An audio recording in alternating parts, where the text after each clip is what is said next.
The sign at the entrance may read Dwarfs Empire, but the residents of this haven for short people walk tall. Occupants of the village an hour's drive away from Kunming, capital of China's Yunnan province, live, work, perform, and fall in love, just like everyone else. The theme park has grown popular with tourists, and it now hosts more than 100 employees happy to have paid jobs that enable them to enjoy lives that would be the envy of many taller Chinese. Performers impersonate kings, guards, servants and fairies, imagining they live in miniature houses built on top of a hill in the park, although in reality their home is a shared dormitory. Dwarfs Empire is the brainchild of Chen Mingjing, 48, a former teacher and entrepreneur, who created it in 2009 to help disabled people find work and have a chance to live a normal life. He lives in Sichuan province but visits regularly to check up on things. Now they have a place to work, to find friends and to hang out among those who have the same problems, says Chen.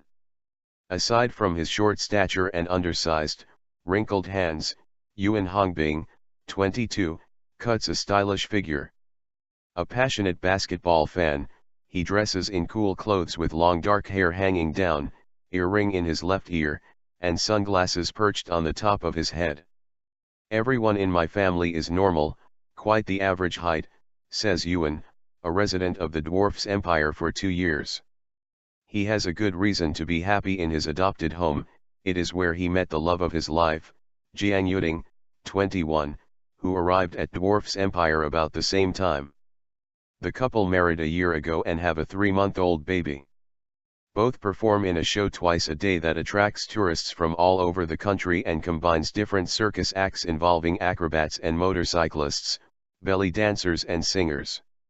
The village is occupied by people up to 13 m in height and everything is specially built to enable them to feel comfortable. Yuan and Jiang, for example, live in a tiny room stuffed with clothes, boxes and kitchenware. The laptop on the nightstand is always opened. Yuan loves to surf the web and watch drama shows online. Like many couples, they have packed off their child to stay with their parents because of their work. Their working hours are from 8 a.m. until 5 p.m. and they have 4 days off a month, when they can go to Kunming or just have time to themselves. Yu Liji, the resident teacher in her mid-40s, exudes empathy. They are the same as we are and they also need love. Maybe a little more, she says. We have classes every morning. I teach them how to dance, how to sew, some history and geography, Buddhism and other disciplines. I take care of them. Belly dancer Feng Jinmei, 24, has been living in the village for more than 4 years and loves her job because it makes her feel appreciated. Her mother died when she was 13, but her father and younger brother visit regularly, even if she only gets a chance to go home once a year. She moved to the village because she found everyday chores difficult and, besides dancing, makes flowers and toys to sell at the local store. Feng has a boyfriend but says she is not sure if they will marry because of the complications of having a child. Especially when you know that your child is not going to be the normal height, she says. Feng knows what it means to be different from others.